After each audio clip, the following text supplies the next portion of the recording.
Olá, irmãos, graça e paz. Nesta oportunidade, meus irmãos, eu quero dar início à sequência da nossa aula. Hoje nós vamos falar sobre o Evangelho segundo narrou Mateus. O Evangelho segundo narrou João. E em sequência nós falaremos do Evangelho segundo narrou Lucas. Nós já vimos na semana passada os Mateus, Marcos, o foco de cada um dos evangelistas.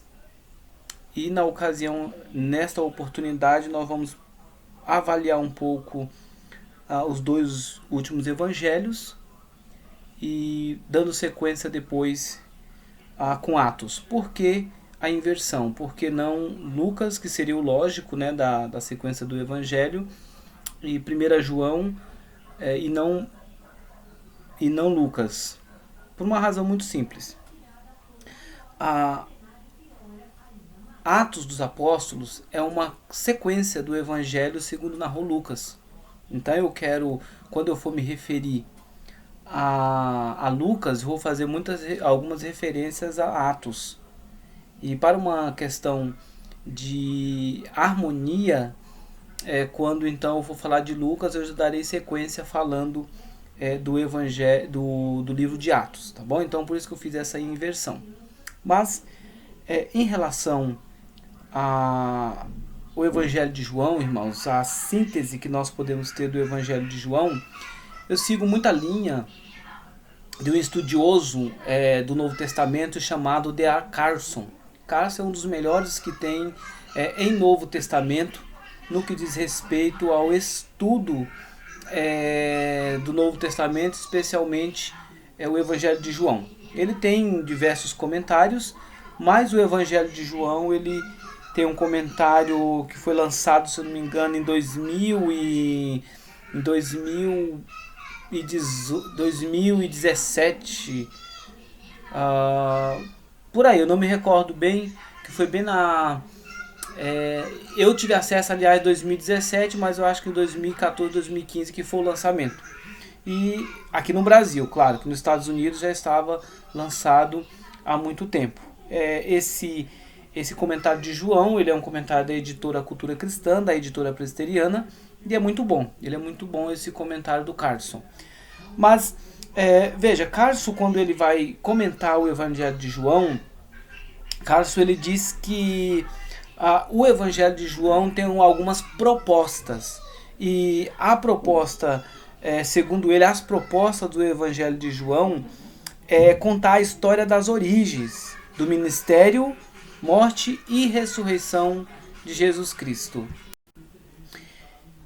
Então, irmãos, o João ele tem esse foco, segundo o Carson, ele tem esse foco, falar sobre origens, ministério, morte e ressurreição de Jesus Cristo. Dentro dessa perspectiva que alguns teólogos vão definir o Evangelho de João como sendo o livro dos sinais, o livro da glória ou da paixão. Livro dos sinais, por quê? Nós vamos ver mais à frente, porque nós podemos, quando nós dividimos o Evangelho de João, esse Evangelho ele consegue ter dois momentos muito claros. O momento em que um momento em que o foco é nos sinais, e outro momento em que se fala da trajetória de Jesus rumo ao Calvário.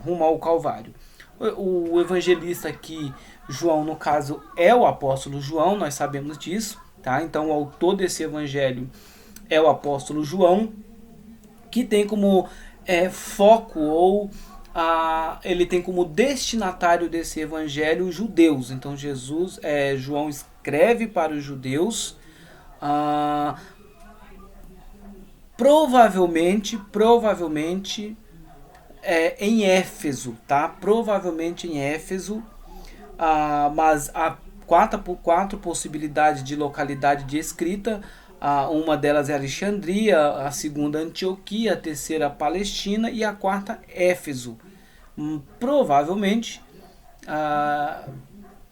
é Éfeso, o local da escrita. Eu sigo mais essa linha que seja Éfeso, mas quando você for explicar o Evangelho de João, é sempre importante que você fale dessas 4 possibilidades de escrita: Alexandria, a Antioquia, Palestina e Éfeso, como sendo as possibilidades do local onde João escreveu o Evangelho.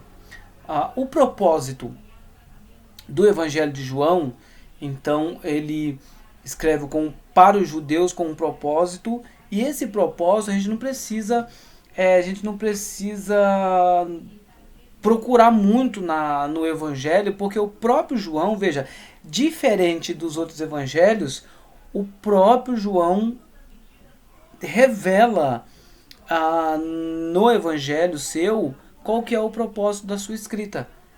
E esse propósito ele está no finalzinho do seu Evangelho.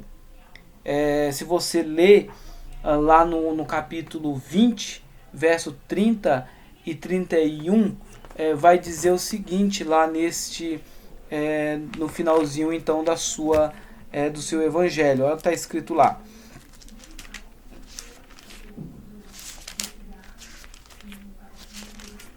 João capítulo 20, verso 30 e 31, ele vai dizer assim, ó, o objetivo deste Evangelho. Então, ele vai dizer: na verdade fez Jesus diante dos discípulos muitos outros sinais que não estão escritos neste livro. Então veja, tem lógica a ideia quando nós defendemos que João ele aponta para os sinais, ele fala muito de sinais, porque os sinais têm um propósito. Então veja, na verdade fez Jesus diante dos discípulos muitos outros sinais que não estão escritos neste livro. Que livro? No Evangelho.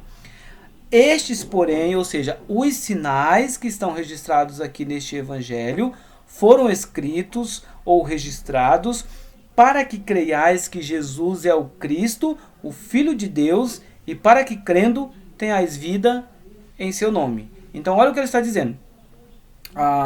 Esses sinais que foram registrados, tudo que foi deixado aqui no Evangelho de João, ele vai dizer que foi registrado para que eles crescem que Jesus é o Cristo, ou seja, o Messias, o Filho de Deus. Quando ele fala de Filho de Deus, ele está apontando para a divindade de Jesus Cristo, tá? Para a divindade de Jesus Cristo.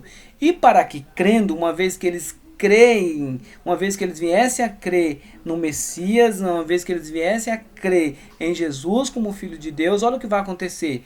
E crendo, tenhais vida em seu nome. Tá? Tem as vidas em seu nome. Então aqui ele, portanto, nos mostra o propósito da sua escrita. Provavelmente ele escreve entre o ano 80 a 85 depois de Cristo. Então essa é a data provável da escrita de João. Então, seguindo essa linha de raciocínio, seria provavelmente ele escrevendo de Éfeso entre o ano 80 a 85 depois de Cristo. É claro que existe um propósito que nós chamamos de propósito secundário, que é para que em todas as épocas o povo de Deus fosse, portanto, edificados esse Evangelho, e muitos outros chegassem à fé em Jesus Cristo em todas as épocas. Tá? Esse é o propósito permanente e permanente do Evangelho de João. João então escreve para os judeus, como nós falamos. E, irmãos, existem algumas que nós chamamos de algumas peculiaridades no Evangelho de João. Eu quero destacar aqui 3 delas. A primeira peculiaridade que nós chamamos de cristologia avançada, ou seja, a doutrina de Cristo. A doutrina de Cristo, porque neste Evangelho nós vemos muito a ênfase sobre o ensino de Jesus Cristo como Filho de Deus e os sinais que ele realizava. Então, e com um propósito específico, né, há uma ênfase nessa atuação de Jesus por meio dos sinais. Jesus, ele foi outra segunda peculiaridade aqui, é que João foi o único a usar a expressão eu sou nas páginas do Novo Testamento. Então nós não vemos isso nos outros evangelhos. mas no Evangelho de João, no Novo Testamento, ele é o único a usar a expressão eu sou. Expressão essa tirada do Antigo Testamento, especialmente de Êxodo, quando o Senhor, portanto, se revela a Moisés. E a ênfase, terceira peculiaridade, é a ênfase que ele dá grande no testemunho. Tá? A ênfase que ele dá muito grande no testemunho. A palavra testemunho aparece 47 vezes neste evangelho. O autor usa isso para convencer os judeus acerca da identidade divina de Jesus Cristo. Por isso que ele fala dos sinais, por isso que ele mostra os sinais de Jesus justamente com esse propósito. A estrutura desse evangelho não é uma estrutura muito difícil, ao contrário dos outros evangelhos que Mateus e Marcos que eu passei para vocês, que nós dividimos fizemos várias divisões. Esse evangelho não, ele tem uma divisão muito simples. Eu proponho aqui para vocês uma divisão muito simples. Primeiro, capítulo 1, do verso 1 ao 18, é a introdução. Ele introduz o seu evangelho. Do capítulo 1, verso 19 até o capítulo 11, verso 46, nós temos ali os sinais, tá? O registro dos sinais de Jesus Cristo. Lembrando sempre, sinais para comprovar que Jesus era o Filho de Deus, ele era o Messias. E do capítulo 21, o capítulo 21, nós temos, portanto, a conclusão. Então, seria 4 partes aqui: introdução, livro dos sinais, livro da paixão, capítulo 11, verso 47 a capítulo 20, verso 31. Por que livro da paixão?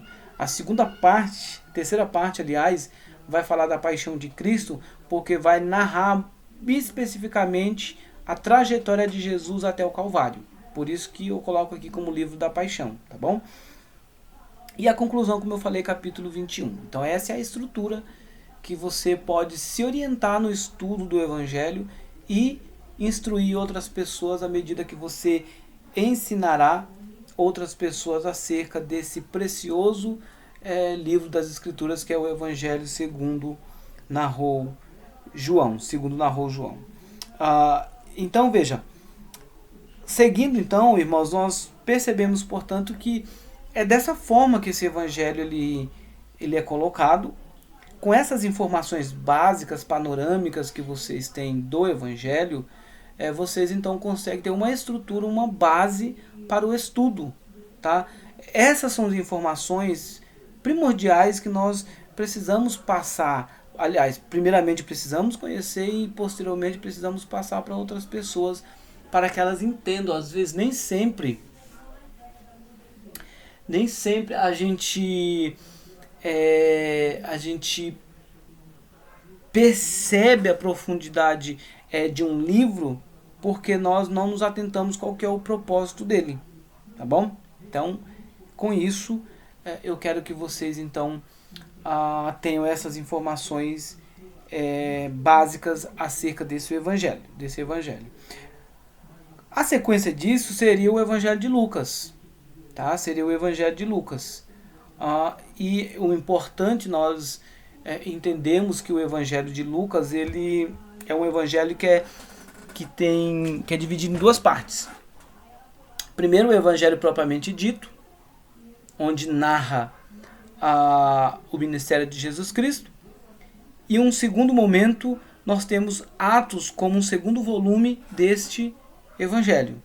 Tá bom? Então, Evangelho de Lucas e o segundo volume, Atos dos Apóstolos. O Evangelho de Lucas narra aquilo que Jesus começou a fazer, e Atos dos Apóstolos vai narrar aquilo que ele continuou a fazer por meio dos apóstolos. Tá? Por meio dos apóstolos. Então veja, ambos, portanto, fazem parte de uma história dos primórdios do cristianismo. Lucas sendo o primeiro e Atos sendo, portanto, o segundo volume. Nós sabemos muito bem que com Lucas não é diferente. Os demais evangelhos, eles não tinham esse nome, eu já não carregava o nome do seu autor, eu já passei essas informações a vocês, que o nome foi colocado nos evangelhos a partir do segundo século, tá bom? Então no primeiro século não levava os evangelhos, não levava o nome do autor, mas a partir do segundo século, quando se foi organizar os evangelhos e separá-los individualmente, foi quando nessa ocasião foi colocado o nome do seu autor ou dos seus autores, tá? Então Lucas não é diferente, não é diferente. Lucas foi, como nós sabemos, e além de pesquisador, além de escritor, Lucas também era médico, tá? Lucas também era médico, e isso ajuda muito quando ele vai tratar do ministério de Jesus, até a ênfase que ele vai dar ao sofrimento de Jesus, ele fala dentro de uma perspectiva de conhecimento da sua própria profissão. Lembrando sempre que na inspiração, Deus ele não anulou a personalidade dos seus instrumentos, tá? Então cada um deles na sua personalidade, vocês devem ter visto isso em Panorama do Antigo Testamento. Se não, vocês vão ver alguma coisa em teologia bíblica do Antigo, mas o fato é que Deus, ele, portanto, não anula a sua personalidade, a personalidade dos seus autores, tá? Ele não anula isso. Lucas vai se utilizar de 3 fontes para escrever o seu evangelho.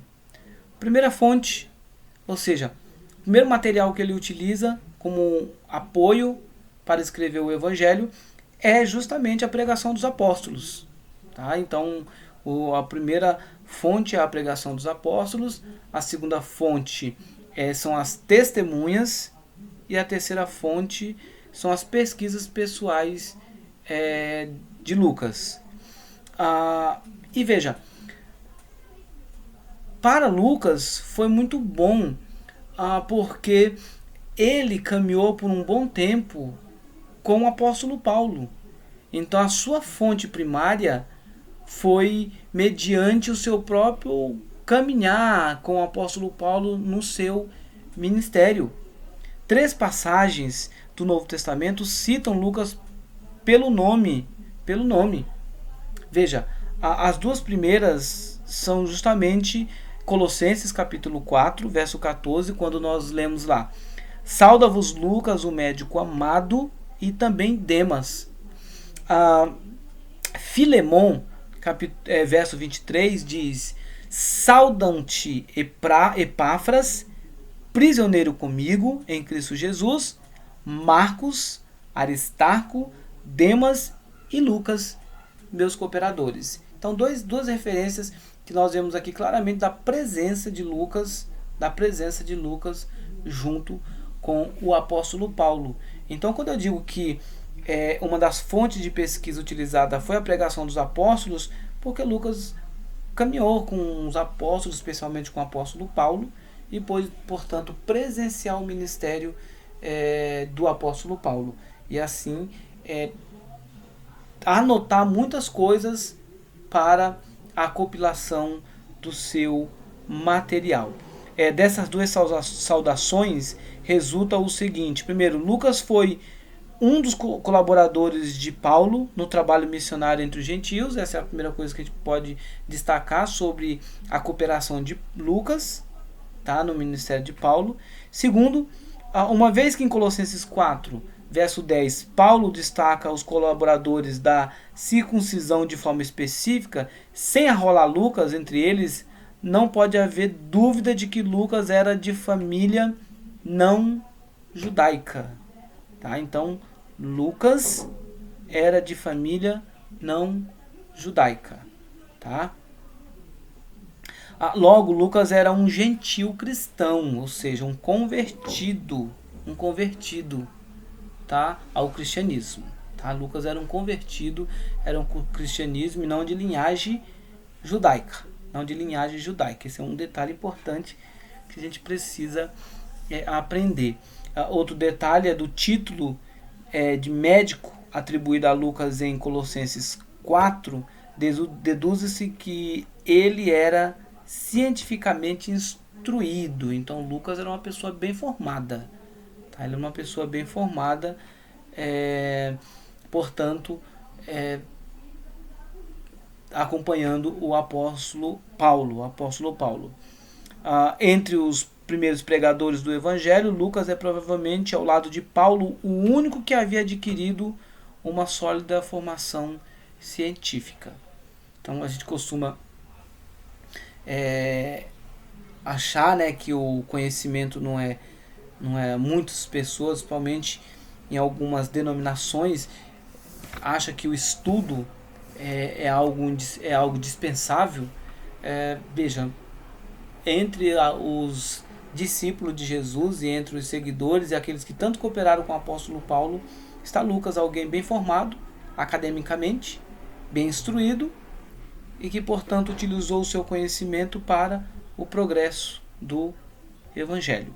A terceira passagem que Lucas aparece uma terceira passagem que Lucas aparece também é 2 Timóteo capítulo 4, verso 1, quando diz: somente Lucas está comigo. Paulo falando do abandono que ele havia sofrido dos seus cooperadores, que o haviam abandonado, inclusive Demas, que lá atrás ele tinha dito que estava com ele, Demas o abandonou também. Ele vai dizer que somente Lucas estava com ele. Somente Lucas estava com ele. Então veja, o apóstolo está no final de sua vida, está preso em Roma, pela segunda vez, por volta do ano 66.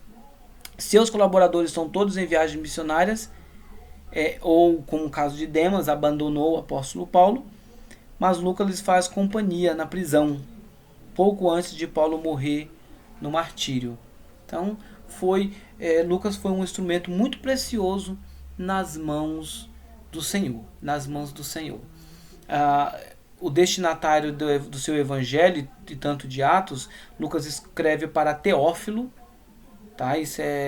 Ambos os escritos, tanto o evangelho de Lucas como Atos dos Apóstolos, foram dedicados a essa mesma pessoa.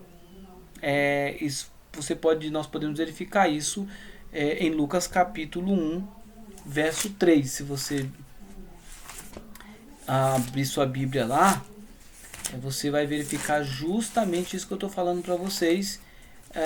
Quando ele vai dizer lá no verso de número 3, ele diz o seguinte: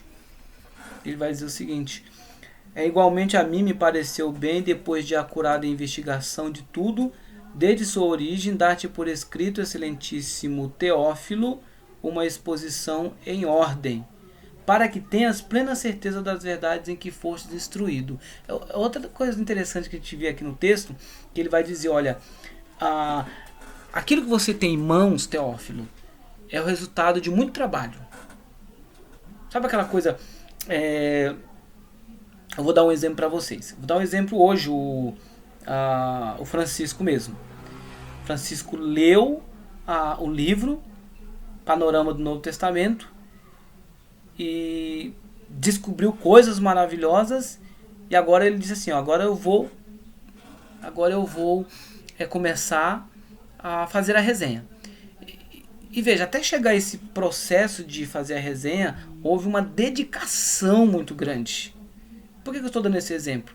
Tanto nesse caso como no meu caso, quando a gente termina de preparar um sermão, a gente louva a Deus porque foi o resultado de muita dedicação para que aquele sermão fosse finalizado. Às vezes a gente demora, um exemplo, nós demoramos 3-4 horas preparando o sermão, para que seja pregado em 30, no máximo 40 minutos. Então veja, eu estou dizendo isso por quê?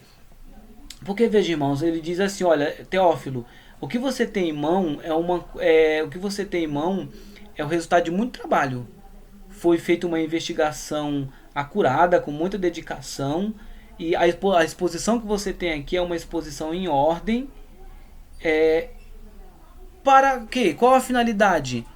Para que você, Teófilo, tenha plena certeza daquilo que você foi instruído, ou seja, para que você tenha convicção de fé, para que você tenha plena certeza de que aquilo que você tem em mãos é verdade absoluta. É isso que Lucas está dizendo para Teófilo. Tá? É isso que ele está dizendo para Teófilo. Teófilo é chamado de excelentíssimo Teófilo, o título excelentíssimo era usado naquele tempo para senadores e cavaleiros, como os procuradores romanos. Você pode verificar aí depois na sua Bíblia, Atos 23, Atos 24, Atos 26. E sendo assim, nos parece que Teófilo era uma pessoa muito bem quista, muito bem renomada na sociedade da sua época. Era uma pessoa muito importante, que tinha uma função muito importante naquele contexto. Tá? Então ele escreve para que Teófilo tenha a plena certeza da verdade que ele já foi instruído. Ou seja, Teófilo já havia conhecido a verdade, já tinha sido evangelizado, e agora ele entrega na mão de Teófilo dizendo o seguinte: olha, isso aqui é para fortalecer você, para você ter certeza das verdades que você foi instruído, tá? Que você foi instruído. Irmãos, portanto, veja, a visão histórica abrangente aqui, dada em Lucas 1, bem como em Lucas 3, bem como as características de todo o escrito, demonstram que Lucas escreveu, com base olhando no capítulo 3, verso de número 1, você pode ler aí depois. Veja, vamos ler. Lucas 3, verso 1 vem dizer: no 15º ano do reinado de Tibério César, sendo Pôncio Pilatos governador da Judéia, Herodes, tetrarca da Galiléia, seu irmão Filipe, tetrarca da região da Itureia, e Traconites, Elisânias, tetrarca de Abilene.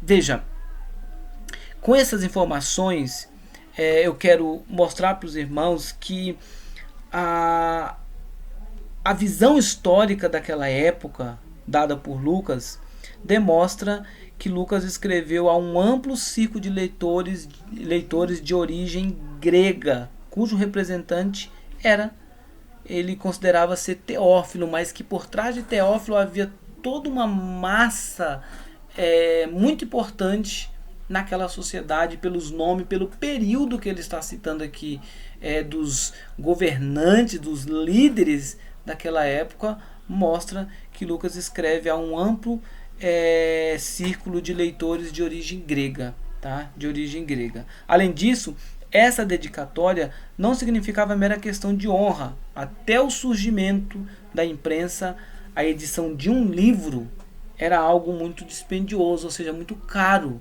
tá? Então, veja,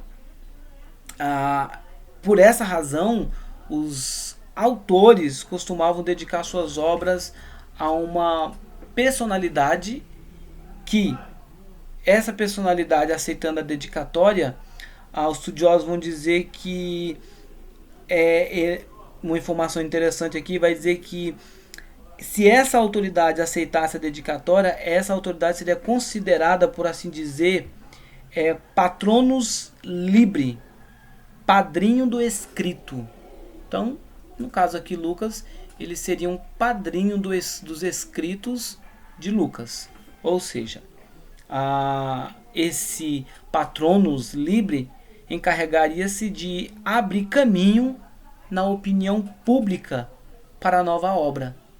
Para isso ele criava a oportunidade para que o autor apresentasse textos de sua obra perante um círculo seleto. E, igualmente, encomendava por sua conta as primeiras cópias. Então, veja, Lucas destina Teófilo para fortalecê-lo na fé e dizer: olha, Teófilo, para você ter certeza daquilo que você foi instruído. E a partir daquele convencimento, Teófilo então seria o responsável de abrir caminho para que Lucas pudesse, portanto, publicar a sua obra. E conforme alguns estudiosos vão dizer, que esse patronus libri, ele ficava responsável pelas primeiras cópias. Então, de certa forma, Teófilo seria o responsável por investir na publicação desses primeiros volumes, desse primeiro volume, tá? Então, veja, isso é muito importante, essa informação ela é muito importante, porque Teófilo então tinha essa oportunidade, aliás, Teófilo era esse instrumento para abrir portas para que o evangelho fosse pregado. Para vocês entenderem, é mais ou menos o seguinte. Normalmente, quando um autor quer lançar um livro, você percebe nas primeiras capas um prefácio. E aí sempre é alguém muito famoso. Se você quer que o seu livro tenha uma aceitação, normalmente quem vai publicar um livro, ele procura alguém que já é conhecido da área, que já é um pouco popular. E aí essa pessoa vai prefaciar o livro. Mas para essa pessoa prefaciar esse livro, ou seja, para essa pessoa dizer se esse livro é bom ou não, o autor primeiro dá uma cópia para essa pessoa, e aí essa pessoa vai ler essa cópia e ao ler vai dizer, olha, esse livro vai tratar de determinados assuntos, é um autor muito bom. E com isso, essa pessoa consegue abrir caminhos para o autor. Eu vou dar um exemplo para vocês muito claro de uma situação que aconteceu comigo mesmo, para vocês entenderem da importância do patrocínio de Teófilo nessa obra de Lucas, tá? Eu estava uma certa vez mexendo na internet, e aí, aliás, no Facebook, e aí eu me deparei com uma postagem dos presbítero Solano Portela, que é presbítero da Igreja Presbiteriana de Santa Amaro. E os presbiterianos, no caso, conhecem muito, já ouviu falar muito do Solano Portela. Por muitos anos serviu ao Mackenzie. E quando eu estava lendo, ele recomendava um livro chamado Administração Eclesiásticas, de Renato da Silva. Então, quando eu vi aquele título Administração Eclesiástica e eu vi quem estava recomendando esse livro, eu fui lá pesquisar. E aí, pesquisando, adquiri o livro. Por que eu estou dizendo isso? Veja, esse autor, ele se utilizou de uma figura conhecida, de renome, para que a sua obra, portanto, fosse divulgada. É isso que aconteceu com Lucas, tá? É isso que aconteceu com Lucas quando ele, então, usa como instrumentalidade Teófilo para abrir caminhos para a opinião pública e assim publicar o seu evangelho. A data da sua escrita provavelmente entre o ano 63 a 66 do Evangelho de Lucas, depois de Cristo.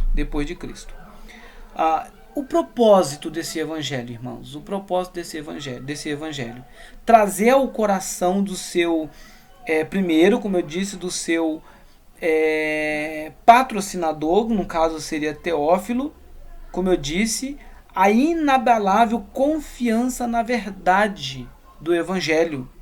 Teófilo havia recebido esse evangelho e o propósito primário é justamente para que Teófilo tivesse uma confiança inabalável no evangelho, para que ele entendesse que o fundamento da sua fé era sólido, tá? Então por isso que ele escreve dentro dessa perspectiva. Eu creio que essas informações elas são primordiais, portanto, para os leitores, tá? Elas são, portanto, primordiais para os seus leitores, e com essas informações para nós também contemporaneamente nos ajuda a ter uma base sólida daquilo que nós temos em mãos, propósito, data, objetivo de Lucas. São informações que nós tivemos aqui que são essenciais para o nosso conhecimento. Bom, então na próxima... aliás, isso, como eu disse para vocês, a sequência de tudo isso, eu inverti essa sequência porque logo em seguida nós vamos ver que Atos é o segundo volume dessa obra. Então tudo que eu disse de Lucas serve para Atos, tá? Tudo que eu disse de Lucas serve para Atos. Por isso que eu pulei, que eu inverti a ordem. Com alguns detalhes. Atos não é uma narrativa apenas. Tá? A gente precisa entender o gênero literário. Então, Lucas é uma narrativa. Ele está narrando acontecimentos. Atos não. Em Atos, Lucas ele vai mesclar os gêneros literários. Tá bom? Então, em Atos você vai ter narrativas com alguns discursos, tá? Narrativas com alguns discursos. Quando nós formos mais à frente estudarmos a teologia bíblica e formos chegar em Atos, os irmãos vão perceber que eu vou falar algumas coisas em relação a isso. E a primeira delas que eu vou dizer é justamente acerca do foco. Precisamos compreender como, aliás, vocês vão ter uma pincelada disso e lá em hermenêutica que vocês vão aprender sobre isso. Como interpretar uma narrativa, como interpretar um discurso, como interpretar uma parábola, como interpretar uma profecia. Infelizmente, a maioria dos pregadores hoje, contemporâneos, eles falham na exposição, na hora de pregar, porque eles interpretam, por exemplo, uma narrativa como se fosse um discurso. E nós vamos aprender que em Atos há princípios e há apenas descrição. Tem coisas que é apenas descritivo em Atos, que não vamos fazer doutrina em cima daquilo que é descritivo. Mas, infelizmente, há muitos pregadores que leem Atos e na descrição usam como doutrina, porque não sabem interpretar os gêneros literários da Bíblia. Tá? Então, a gente precisa entender que Atos, diferente dos evangelhos, dos 4 evangelhos, Atos ele é uma mescla de narrativa e discurso. Tá? Narrativa e discurso. Então a gente precisa entender que há 2 gêneros literários em Atos, tá bom? Então 2 gêneros literários em Atos.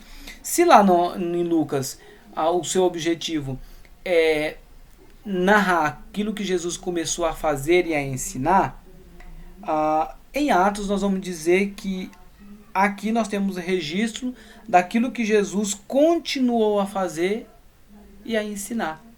E isso por meio dos apóstolos. Atos tem algum propósito, tem alguns propósitos. Então, diferente dos evangelhos que tem um propósito, Atos não. Atos tem alguns propósitos, Lucas tem alguns propósitos com Atos. O primeiro propósito da escrita de Atos é conciliatório. Lucas quer conciliar a ala de Pedro e a ala de Paulo. Nós podemos ver a divisão de Atos de uma forma muito clara, e aí eu vou mais à frente mostrar para os irmãos justamente sobre isso, porque Atos ele pode ser dividido de algumas formas. Primeiro os Atos de Pedro e depois os Atos de Paulo. É só você ler, irmãos, quando nós começarmos a ler Atos dos Apóstolos, você vai perceber justamente isso, que a primeira parte de Atos dos Apóstolos há uma ênfase muito grande no ministério do apóstolo Pedro.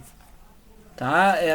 Até chegar ali no capítulo 9, quando há a conversão de Saulo, e quando chegando ali então no capítulo 9, fala da conversão de Saulo, aí ele vai seguindo. Agora, quando nós chegamos